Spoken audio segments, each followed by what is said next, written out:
Thank you. What a nice group, and thank you, Marianne. I think you like Marianne a lot. I was listening. I said, who's out there that they like so much? It was Marianne. Please sit down, please.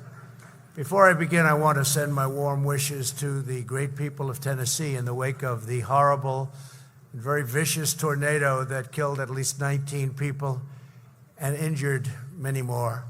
We're working with the leaders in Tennessee, including their great governor, Bill Lee, to make sure that everything is done properly. FEMA is already on the ground, and I'll be going there on Friday. Our hearts are full of sorrow for the lives that were lost.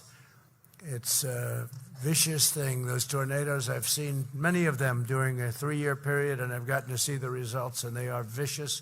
If you're in their path, it's bad things happen. There's really bad things happen. I went to Alabama 9 months ago, and I saw the devastation that left in Alabama, too. And everybody was so incredible. The people were so incredible, but so many people get killed if you're in the path. And we'll be going, as I said, to Tennessee on Friday. We send our love and our prayers of the nation to every family that was affected. And we will get there, and we will recover, and we will rebuild, and we will help them. And condolences, tough situation. Such bad news when you see that. I'm honored to be here with the National Association of Counties at your annual legislative conference. It's a great group of people. I've dealt with you for a long time over the years, and every once in a while I'll find one I don't like, but generally speaking, you're fantastic. True. And when one of you are in the way, it's very tough to get that job done.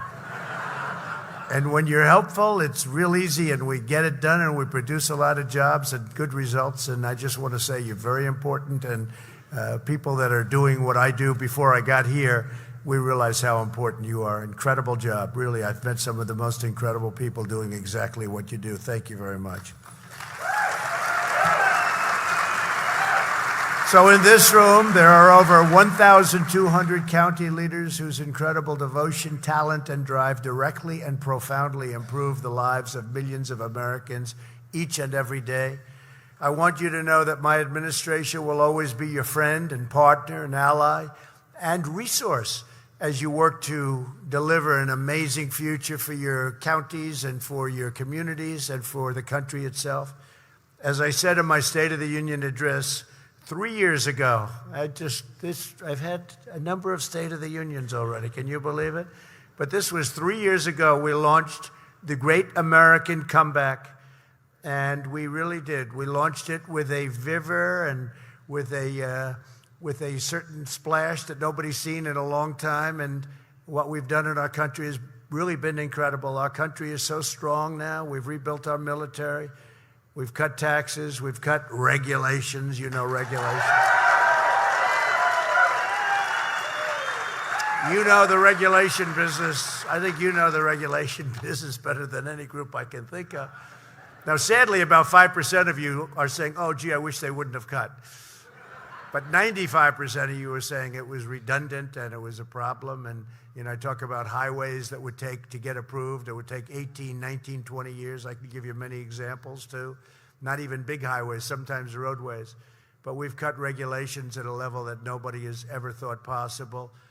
And we've done it with the extraordinary help of local officials, people like yourselves that worked with us and worked with Department of Transportation and all of the other departments that we work with. We've got it down where it would take sometimes 20, 21 years to get approvals for a highway. We think we have it down to 2. I want to get it down to 1, meaning that it can get rejected. We have safety concerns that we have to look at. We have environmental concerns, many concerns we have to look at. But to go 20 years and then get a rejection, how about that? How many of those have where you wait, let's say, 10 years, and then at the end of 10 years they vote and they reject you, okay? There's been a couple. I guarantee there's some people in the room. I've been involved in a couple of them. That's not fun. You devote a big chunk of your life to something, and then you lose 3-2. You go home. How did you do, darling? Not good. A lot of power in this room. You don't know the power you have. Yes, you do. But we've hosted nearly 50 White House events, welcoming over 3,000 county leaders from all 50 states to forge powerful new bonds of cooperation. As we speak, my administration is working very closely with state and local leaders to confront the coronavirus. We're really working hard on it. Vice President Mike Pence is leading the White House Coronavirus Task Force. He's doing a really fantastic job, too. We have already met with state, county, and health officials in 30 states and conducted regular briefings with governors to coordinate our response and contain the disease. And it just shows you what can happen. 6 weeks ago, 8 weeks ago, you never heard of this. All of a sudden, it's got the world aflutter, and but it'll work out. But it's just unseen. You have it all the time. Not to this extent, sometimes to a greater extent, relatively speaking. But things happen that you never would even think would happen, and then you have to confront it. You have to do a lot of good work, and you take care of the situation. You people do that better than anybody that I can think of. America has the world's most advanced public health system. We know that our county health officials play a frontline role in battling public health threats, and we are working with Congress very closely to pass supplemental legislation that ensures state and county health departments get everything they need. I asked for $2.5 billion. It looks like they're going to give us $8.5 billion. I don't think that's ever happened to me before. So I think I should say I'll take it, right? Right? I asked for 2.5, they give me 8.5, I say I'll take it. But no, everyone's working together very well to prevent the uncontrolled spread of the disease. I ordered sweeping travel restrictions and did them very early, as you probably have heard, earlier than people wanted me to do them, and it turned out to be a wise decision. We increased travel advisory levels, established screening measures, and imposed historic quarantines. We urge all of you to share information about basic health and safety practices with your communities back home. CDC has all of the information. It's listed all over, and it's a good thing to refer to. But that's why, following my remarks today, you'll hear from Dr. Robert Redfield, the director of the Center for Disease Control and Prevention, and they're doing a fantastic job. They are working round the clock. America has the world's greatest professionals working, and they are working very, very hard. We're moving aggressively to accelerate the process of developing a vaccine. I met yesterday with the biggest drug companies, Pfizer and Johnson & Johnson, and many of the other great companies, and a lot of good things are happening, and they're happening very fast. I said, do me a favor, speed it up, and they will. They're working really hard and quick. We're moving at a maximum speed to develop the therapies, not only the vaccines, but the therapies. Therapies is sort of another word for cure, where you have it. It helps get the people better faster and take down the severity of the illness. And they've done so much. If you look at what's happened with AIDS and the tremendous job they've done there, we will be, as an example, AIDS-free within 9 years. Nobody would have thought that was possible. They are doing a fantastic job. The revival of American strength over the last 3 years has put our country in the best possible position to deal with this challenge. Our economy is prospering like never before. We've relocated supply chains back to the United States. You know, a lot of the chains now are back in the United States. And we've also, as you probably have noticed, for 2 years I've been complaining about the medicines are made outside of the United States. I want them to be back here. If there's a reason why we can't use a certain country, for lots of reasons, I want it to be made here, and we've already started that process before this happened. But this sort of explains why we have to do it pretty well. Jobs and growth have soared in the United States at a level that's unprecedented, historic, and also we've had historic new investment in our country. No country on earth has had greater power to overcome adversity, what we've done in so many different ways. We've rebuilt our military, $2.5 trillion. You know, it's wonderful to have a good budget, but if we don't have a strong military, You never want to be in a position where you're trying to explain to people that, well, at least we had a good budget as people are running up the front lawn of the White House. No, thank you. You look over, you say, you know, we did a hell of a job in that budget. Should have spent a little more money on the military, I guess, right?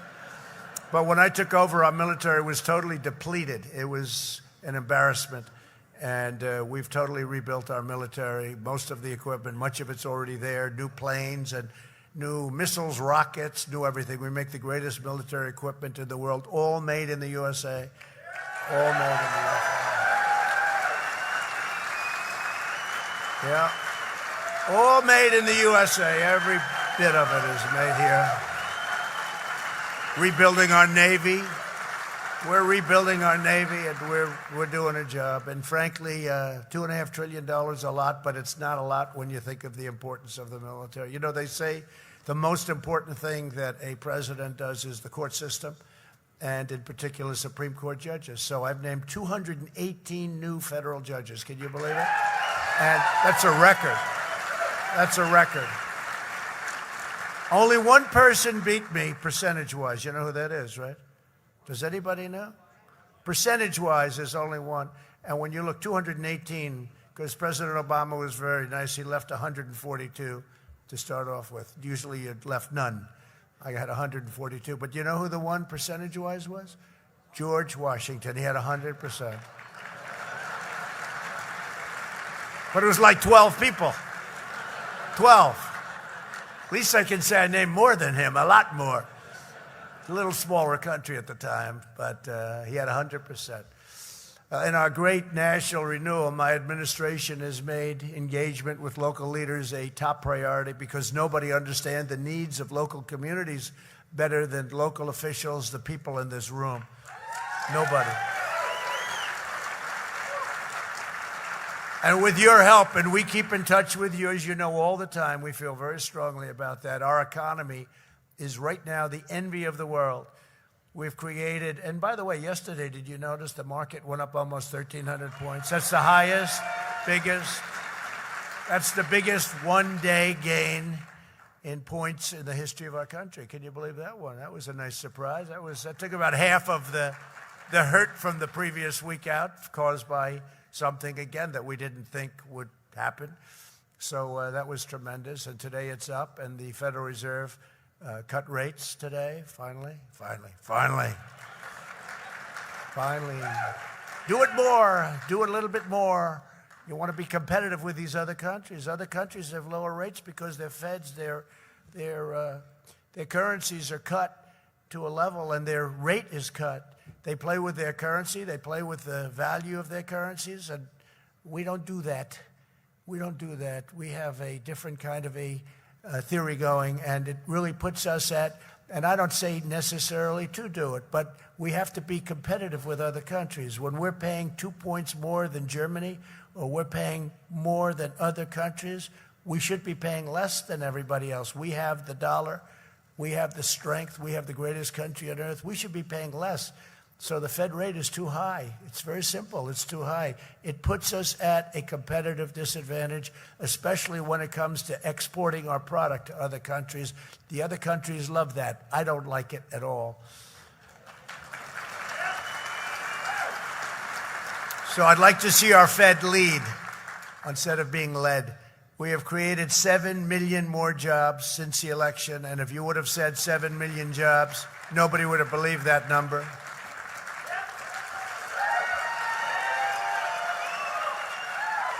The optimistic projection by the previous administration was 2 million jobs, that it would be 2 million by this time. And it turned out to be now over 7 million jobs. So that's something really incredible. African American, Hispanic American, and Asian American unemployment have reached the lowest level in history. You know that? Median household income has hit the highest level ever recorded. If you look back, and you go to President Bush, it's $450. If you go to President Obama, and that's for 8 years, remember. If you go to President Obama for 8 years, $975. And if you go to President Donald John Trump, over a period of 3 years, it's almost $10,000. That's a big difference. So it's much more over a much shorter period. And if you think about it, take a look at it and look at the result. Our consumer is so powerful, so strong. It's really what's leading our country right now, the strength of our consumer. Nobody has a consumer like we have. So we've done a job. For the first time in nearly 3 decades, every single metro area in the United States has seen their income rise. Every single area.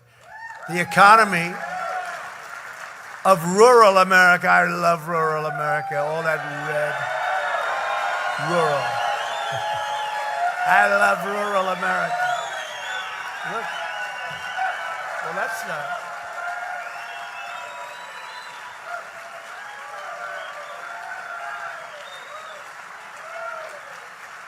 That's great. You know, we have all those city slickers there in the back. They're quiet. They're in the back. We put them in the back corners. That's okay. How you doing back there? Well, they're still waving. I love those beautiful red areas, that middle of the map. There's just a little blue here and a little blue, everything else.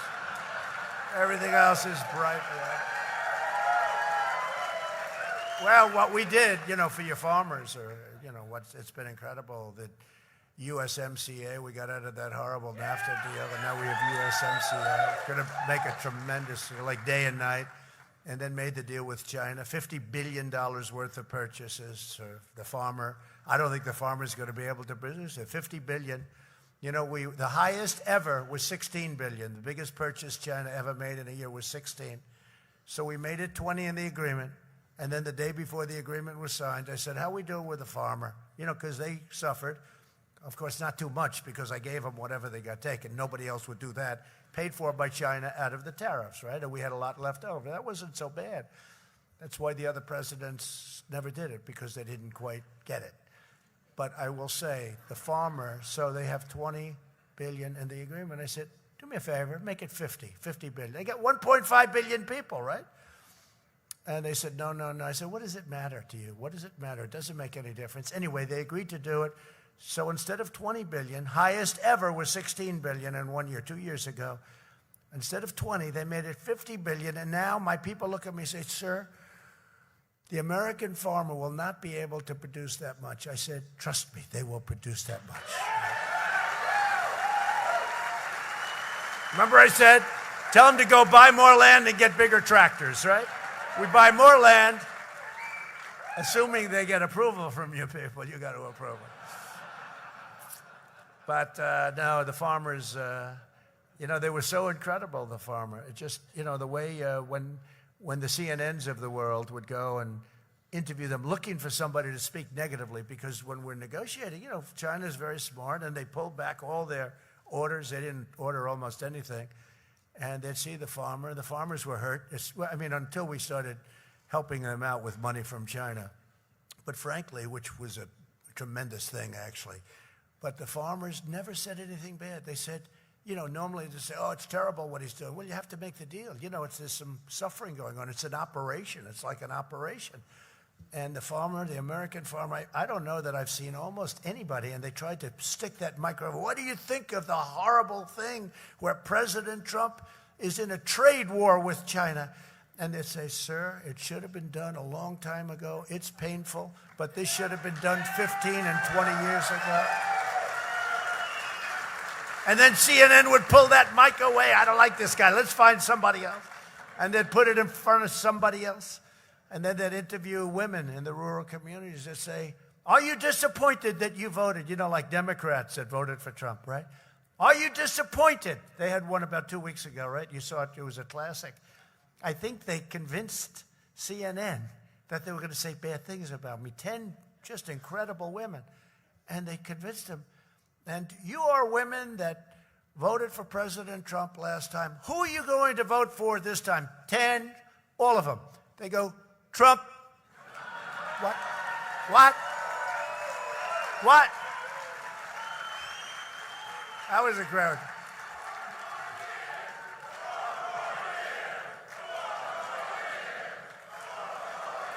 Now, this is not supposed to be a political rally. This is not a political rally. I don't like talking politics. We're talking about the economy, rural America. I don't like talking about politics. This is a pretty wild group you have here.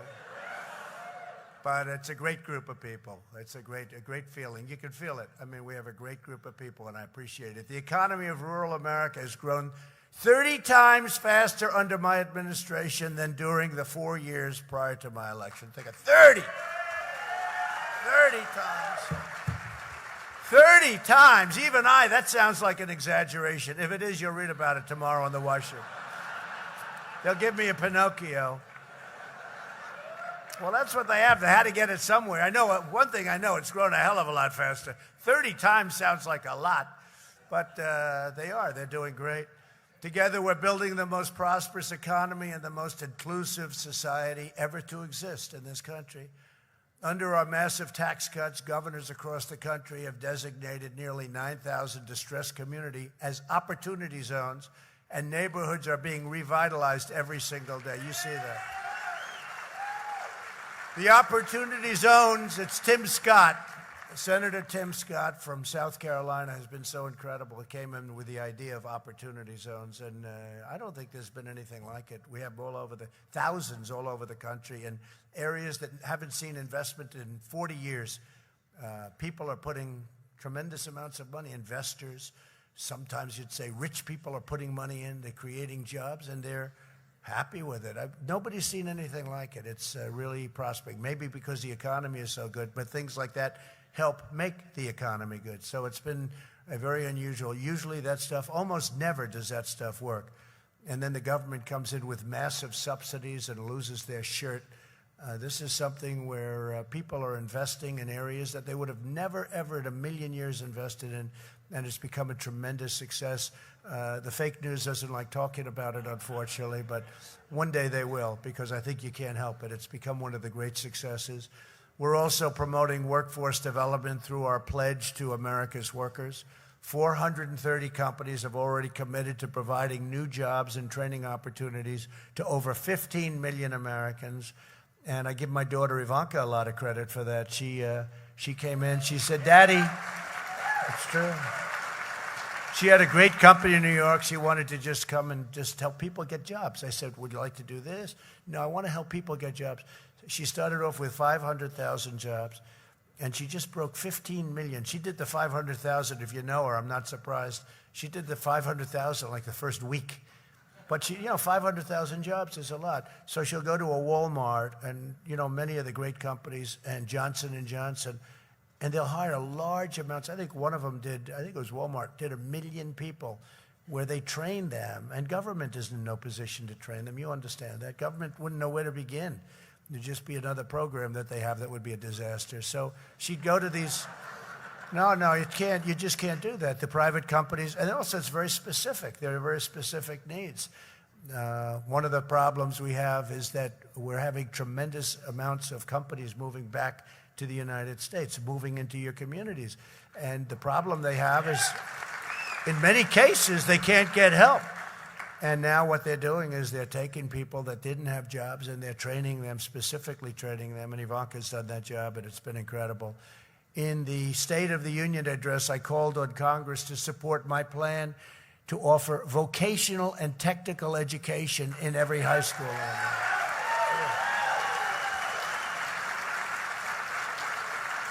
And I love the term vocational schools, because to me it says it. I mean, when I went to school, I had people, and one person in particular, he wasn't very good as a student, but he could, after hours, take apart a motor or an engine of a car, and he could strip it blindfolded, put it back together in 15 minutes. It was the most incredible thing.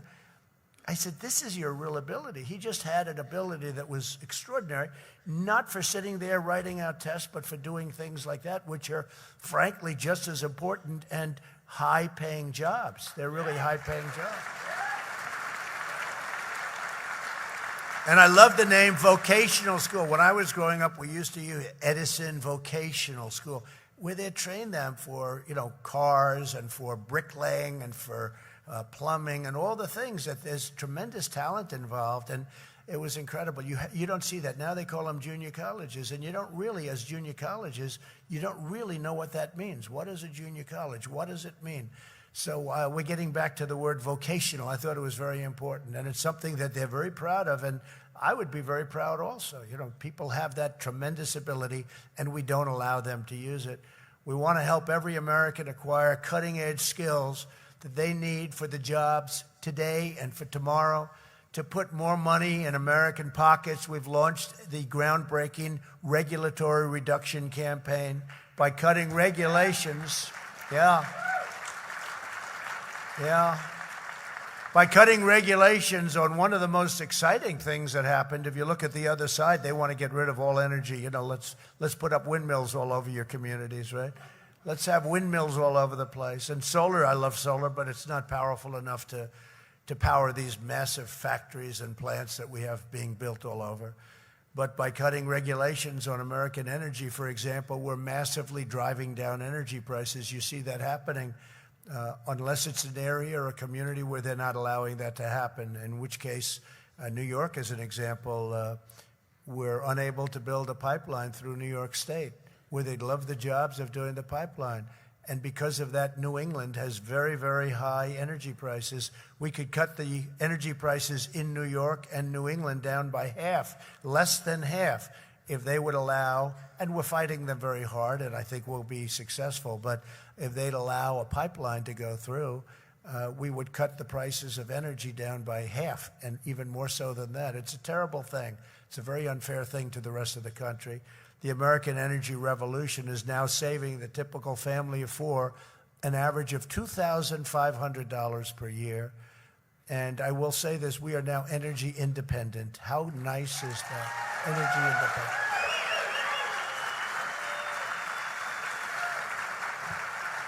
Energy independent. That's why you don't see all those ships going out to the straits and coming back, and they keep looking for our ships. What happened to the USA ships? I don't see them too much anymore.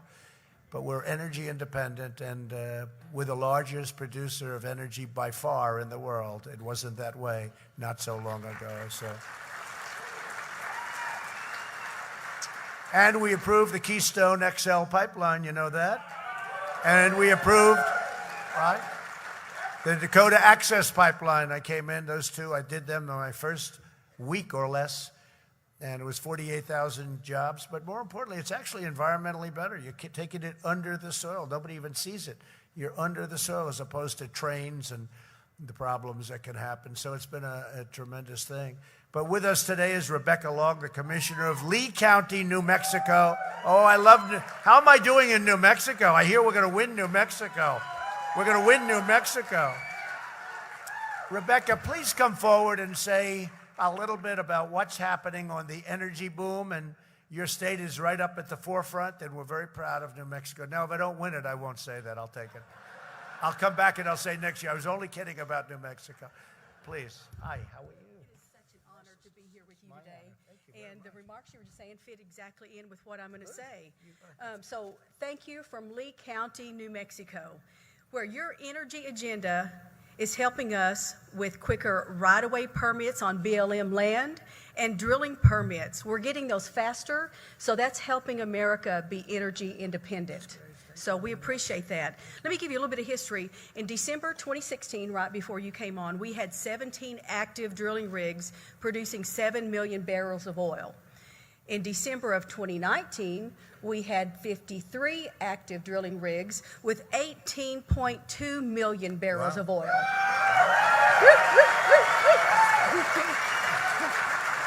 So right now, Lee County, New Mexico is the second largest oil and gas producer in the United States. Wow. And soon we will be first. And thank you so much for all you do for us. That's fantastic.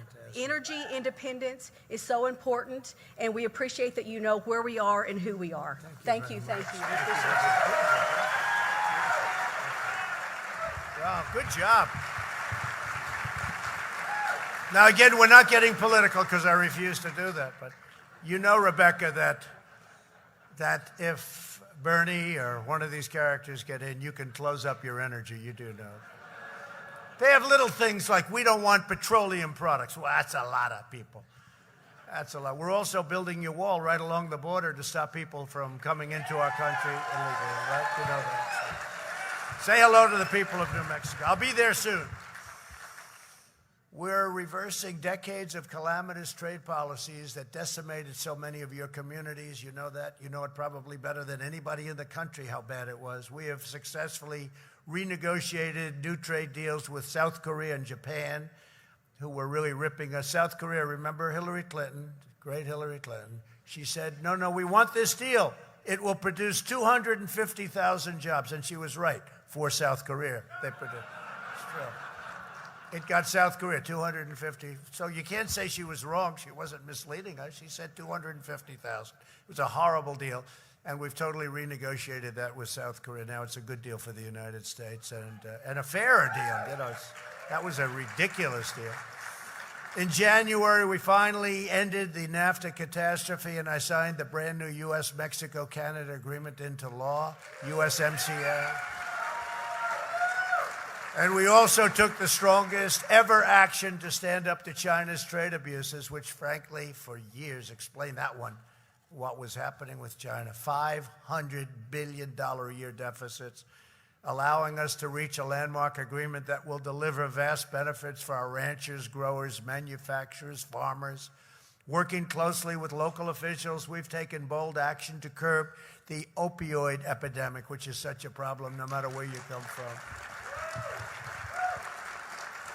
And for the first time in 31 years, we actually went down a little bit. We went down. Some communities are down 17, 18, 19%. One is down 21%. But still, it is a massive, massive problem for our country. Drug overdose problems are just a terrible, terrible problem. And it's a world problem, too. It's no matter where you go, it's pretty tough stuff. And frankly, I should say, no matter where you go, unless they have really, really strong measures against the dealers, in which case they have no problem. I wonder how that works. How does that work, Mary? When you go to a country where they have very, very stringent, unbelievably stringent, like probably we can't do in our country, they have no drug problem. You go into China, you say, how's your drug problem? They don't even know. President Xi doesn't even know what you're talking about. We have no drug problem. They have quick trials, right? Quick trials.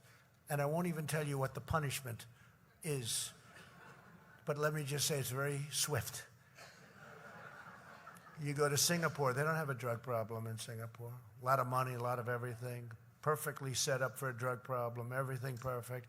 But they are very, very tough. And I just don't know whether or not this country is ready for that, whether or not it can do it.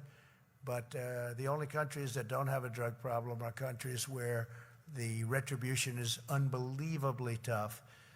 When we work together, we can dramatically improve public safety. It is especially vital that all state and local officials cooperate fully with all requests from our courageous ICE officers. I hope I don't insult anybody, but the ICE officers are taking people out of your communities by the thousands, including MS-13 gang members. If you didn't have them, and your local enforcement doesn't want to do that, these are seriously tough, crazy people in many cases, and we're getting them the hell out of our country, and we're bringing them back to where they came from, and we're keeping them there.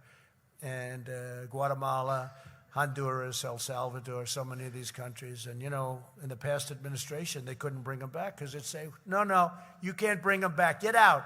You can't bring them back. So they'd fly over. They wouldn't let them land. They wouldn't let buses go in with these people. Would have to bring them back. They don't do that with us. With us, they say, thank you very much. We appreciate it. Thank you for bringing these wonderful citizens back. MS-13, you can have them. And no, we bring them back and they take them immediately. And we just have set records for coming through the border. We're setting records now on not coming through the border. We've built 128 miles of wall. We've already got 100, and we have some going up in New Mexico just now. But we have 128 miles. And you think that was easy, getting that thing? I could do anything. I could rebuild a military for $2.5 trillion. But if you were going to spend 10 cents on a wall, it was like you couldn't do it. They would shut down the country. We actually did shut down the country for a little while, frankly, but we ended up getting the money, and the wall is under construction. We're building a lot. We're up to 128 miles, and we'll have close to 500 miles sometime pretty early next year. And in the area where we have the walls, as you people know, because you're also people of great common sense. You're brilliant, but you have great common sense. That's why you're doing what you're doing. At least the good ones do. The bad ones probably don't, you know. There must be some bad ones in the room, right? But it's a matter of common. So much of life and so much of government is common sense. But where we have a wall, the numbers just went down to almost zero. Now they go around. That's why the wall gets longer and longer. But the numbers have been incredible. You know, the Democrats used to say, we don't want a wall. We'll give you drones. They wanted to give me drones. I said, what good are drones? They're going to be flying around in the air watching thousands of people cross the border. What good are drones? No, we'll give you technology. They were saying walls. Walls are old-fashioned. Yeah, two things will never change. A wall and a wheel, right? A wheel. Come back in 1,000 years, you're going to have a wheel. Come back in 1,000 years, you're going to have a wall. They're probably the only two things that aren't going to change in life. But it is true when you think of it. So we have 128. We're building it rapidly, and it's exactly what Border Patrol wanted. They did tests on every form of wall you can have. And it's an expensive wall in terms of expensive, very expensive per square foot. But it's the kind of wall we need. We might as well, if we're going to do it, we might as well do it right. They had a big story 2 weeks ago that the wall fell down. My wall fell down. You know, I'm saying how strong it is. I always like to brag about it because it really is. It's deep set into the ground, surrounded by heavy concrete and steel. It's actually made of steel on the outside, concrete and rebar inside. It's got everything, right? And one of the big newscasters, they said, the wall fell down. I said, oh, this is bad. I'm building a wall. It falls down. That's terrible. So I go, what the hell happened with the wall? Well, sir, they had a tremendous windstorm, and we were just setting it in very wet concrete. We were holding it up as much as we could until the concrete dried, and the wind came at 58 miles an hour, sir, and it blew the wall over. We put it back up, and we held it with cranes. I said, you mean you were putting it up, and the concrete was soaking wet? Yes, sir, we just put it in the concrete, and it fell down. Oh, they didn't say that. They didn't say that. They don't say little things like that, do they? I don't know how you put up with the fake news, you people.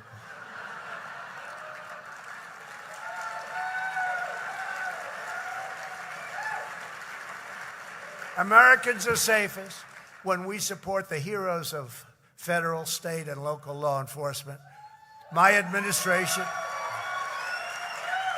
they're incredible people. They do an incredible job, and I'll tell you what, they're very much appreciated in our country. You know, you read so many things, but they're very much appreciated. And ICE has done an incredible job of getting some very bad people out of your communities. My administration is also reshaping our nation's approach to mental illness. My budget calls for almost $5 billion to improve access to inpatient mental health care through Medicaid. And as you know, county jails were not meant to deal with the mental illness problem.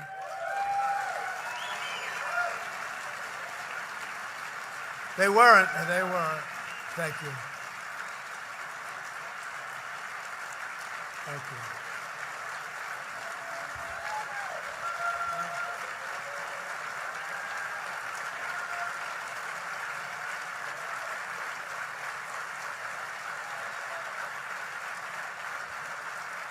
I didn't know that was going to hit such a high note, really. I mean, that's incredible. I didn't know that was going to be appreciated the way it's meant to be. But you understand the situations. You understand, the people in this room understand all of the things we're talking about better than any people I can imagine, even people in Washington.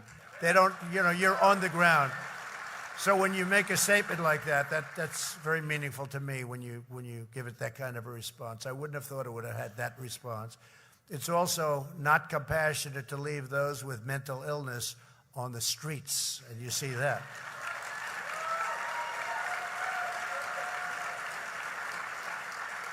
So we must get Americans the care that they need.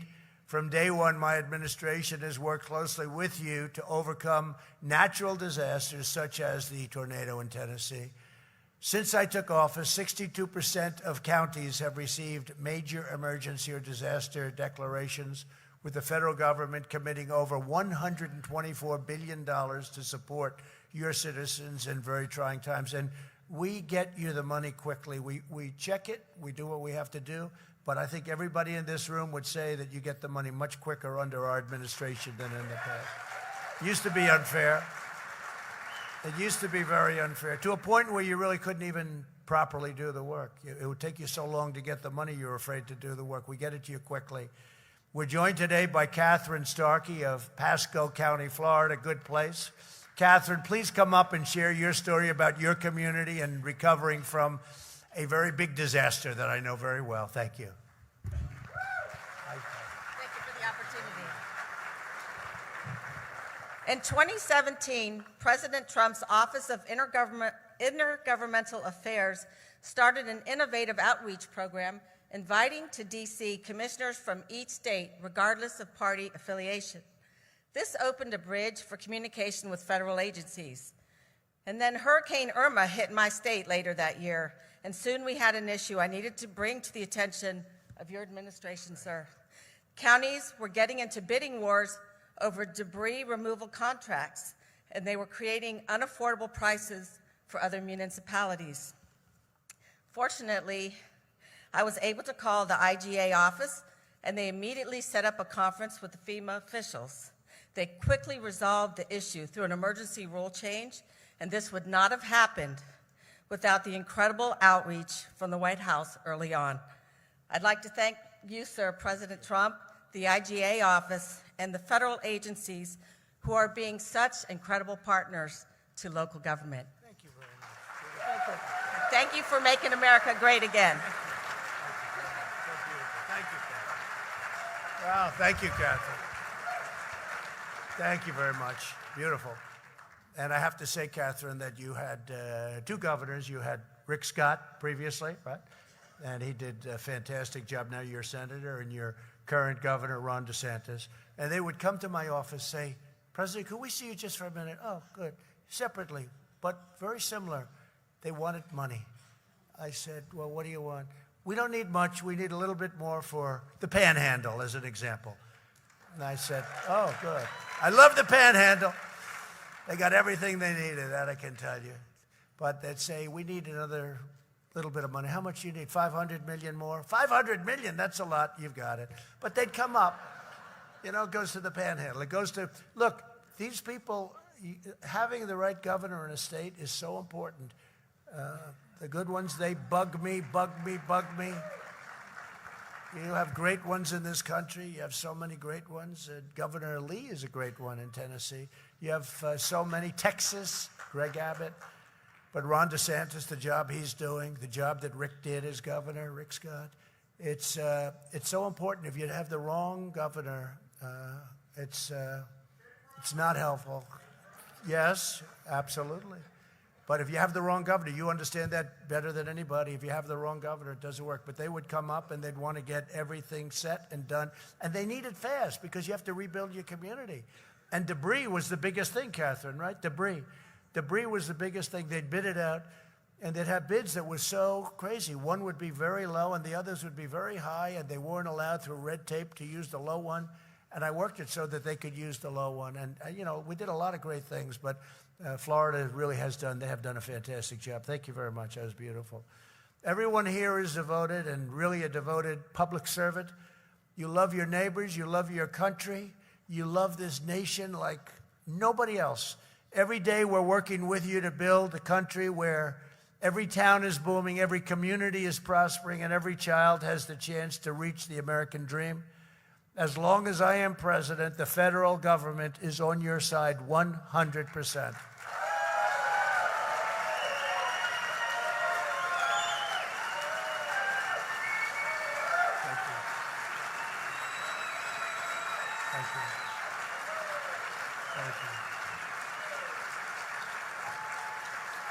You will always have a very important seat at the table, and you will always find an open door at the White House. Many of you have come to the White House, and we've had a lot of good discussions. No matter what community you represent, we're all united by our loyalty to the citizens we serve and the knowledge that America is the most exceptional nation anywhere in the history of the world.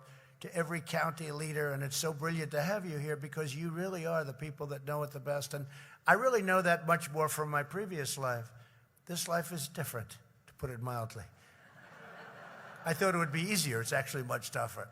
But I know it from my previous life. I know the talent that you have, the insight that you have. It's really incredible, and I want to thank you for your unbelievable service. Thank you for your selfless devotion, and thank you for fighting for a glorious future of American greatness. God bless you all. God bless America. Thank you very much.